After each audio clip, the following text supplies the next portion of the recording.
ଦେଖନ୍ତୁ friends, government ଆମମାନଙ୍କ ପାଇଁ କେତେ ସବୁ ସୁଯୋଗ ମାନ ପ୍ରଦାନ କରୁଛନ୍ତି। ତ ଆମ ପାଇଁ କେତେ ଜିନିଷ ବି ସବୁ ଦାନ କରୁଛନ୍ତି। ତ ଅଙ୍ଗନବାଡ଼ିରେ ବହୁତ ସାରା ଜିନିଷ ମିଳୁଛି, ଆମେ ବି ବହୁତ ଖୁସି ଅଛୁ। ଦେଖନ୍ତୁ ଗଭର୍ଣ୍ଣମେଣ୍ଟ ଯେଉଁ ଆମର ଯାହାର ଶିଶୁ ସବୁ 6 ମାସ ହେଇଛି, 6 ମାସ ତଳକୁ, ଆଉ ସେମାନଙ୍କୁ ଅଙ୍ଗନବାଡ଼ି ତରଫରୁ ଗଭର୍ଣ୍ଣମେଣ୍ଟ ସବୁ କେତେ ଭଲ ଭଲ ଜିନିଷ ସବୁ ଦେଉଛନ୍ତି। ଲଡ଼ୁ ଦେଉଛନ୍ତି, ଏଥର 2 ପ୍ୟାକେଟ୍ ଲଡ଼ୁ ଆସିଛି। ତା ସହିତ ଭଜା ବୁଟ ଯେଉଁ ଆମର ସୋଲା, ଯେଉଁଟାକି ଆମ ପାଇଁ ବହୁତ ଭିଟାମିନ୍, ତାକୁ ମଧ୍ୟ ଦିଆଯାଉଛନ୍ତି। ଖଜୁର କୋଳି, ଏଥିରେ ବି ବହୁତ ସାରା ଭିଟାମିନ୍ ରହିଛି, ବହୁତ ଇମ୍ପୋର୍ଟାଣ୍ଟ ଆମ ବଡ଼ି ପାଇଁ, ୟାକୁ ବି ଦେଇଛନ୍ତି। ତା ସହିତ ବି ଅଙ୍ଗନବାଡ଼ି ଛତୁଆ, ଯେଉଁଥିରେ କି ବିଭିନ୍ନ ପ୍ରକାର ଭିଟାମିନ୍ ଜିନିଷର ମିକ୍ସ ରହିଛି। ତା ସହିତ ମୁଢ଼ି ବି ଦେଇଛନ୍ତି। ତ ସେଥିପାଇଁ ଆମେ ବହୁତ ଖୁସି ଅଛୁ। ତ ଗଭର୍ଣ୍ଣମେଣ୍ଟକୁ ସେଥିପାଇଁ ଅନେକ ଅନେକ ଧନ୍ୟବାଦ। ଏମିତି ହିଁ ସବୁବେଳେ ଆମକୁ ମିଳୁଥାଉ।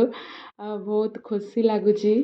ଭିଡ଼ିଓ ମୁଁ ଏଥିପାଇଁ ବନେଇଲି କି ସତରେ ଗଭର୍ଣ୍ଣମେଣ୍ଟ ଆମ ପାଇଁ ବହୁତ କିଛି କରୁଛି। ତ ଆମେ ଗଭର୍ଣ୍ଣମେଣ୍ଟର ରେସ୍ପେକ୍ଟ ଦେବା ଦରକାର ଏବଂ ଭଲ ଯେମିତି ଭଲ ଆମ ସନ୍ତାନକୁ କିଛି ଭଲ ମଣିଷଟିଏ କରି ଗଢ଼ିବା, ଯେ ଆମ ଦେଶର ଜାତିର ନାଁ ରଖିବ। ତ ସେଥିପାଇଁ ଗଭର୍ଣ୍ଣମେଣ୍ଟ ଆମକୁ ଏକୁ ସବୁ ଦାନ କରିଛନ୍ତି। ତ ଆମେ ତାକୁ ଖାଇକି ଆମ ଛୁଆକୁ ଭଲ ମଣିଷ କରିବା।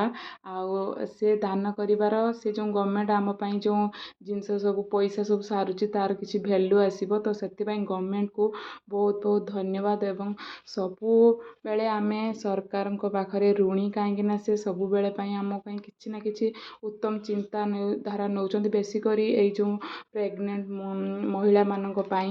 ତ କାହିଁକିନା ଆଜିର ଶିଶୁ କାଲିର ନାଗରିକ, ତେଣୁ ଶିଶୁମାନଙ୍କୁ ସୁରକ୍ଷା ରଖିବା, ସୁରକ୍ଷା ଦେବା ଗଭର୍ଣ୍ଣମେଣ୍ଟର ନିୟମ। ସେଥିପାଇଁ ସେ ଆମ ପାଇଁ ଏତେ ସାରା ନୀତି ନିୟମ ରଖିଛନ୍ତି ଏବଂ ଆମକୁ ଏତେ ସାରା ସବୁ ପ୍ରକାର ପ୍ରୋଭାଇଡ଼ କରୁଛନ୍ତି ଜିନିଷ। ସେଥିପାଇଁ ଗଭର୍ଣ୍ଣମେଣ୍ଟକୁ ଅନେକ ଅନେକ ଧନ୍ୟବାଦ ଏବଂ ସମସ୍ତ ମୋର ଫ୍ରେଣ୍ଡସ୍ମାନଙ୍କୁ ବି ଅନେକ ଅନେକ ଧନ୍ୟବାଦ ଭିଡ଼ିଓଟି ଦେଖିଥିବାରୁ। ଯଦି ଭିଡ଼ିଓଟି ପସନ୍ଦ ଆସିଛି ତାହେଲେ କିଛି ତ କମେଣ୍ଟ ଦେବେ ଆଉ ଚ୍ୟାନେଲକୁ ସବସ୍କ୍ରାଇବ୍ କରିବେ।